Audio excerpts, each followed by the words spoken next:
So it turns out that there are actually two types of cannabinoid receptor in the nervous system. The first, CB1, right, which has expression in the hippocampus, in the basal ganglia, and in the cortex, right, and is probably, you know, the site of drug action that will influence motor coordination and memory, right? It turns out there's a second, CB2, that was identified in the peripheral nervous system. So this cannabinoid receptor, CB2, is found in, you know, areas that are associated with the immune system, and also in the skin. There's quite a significant expression in the skin. And there was a study that was done in 2005, actually, that showed that activity of cannabinoids at CB2, right, increase the release of opioids, right, of endogenous sort of opiates, drugs that are, you know, associated with the inhibition of pain.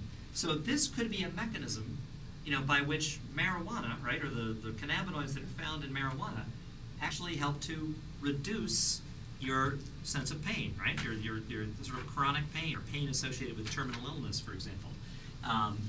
There's a very interesting study that was performed actually at Washington State University in Vancouver, which showed that by administering cannabinoids along with opiate drugs, you can actually reduce the amount of opiate, reduce the amount of morphine that you need to give to a patient in order to relieve their pain. And this is particularly useful and important because, you know, tolerance develops to opiates very rapidly.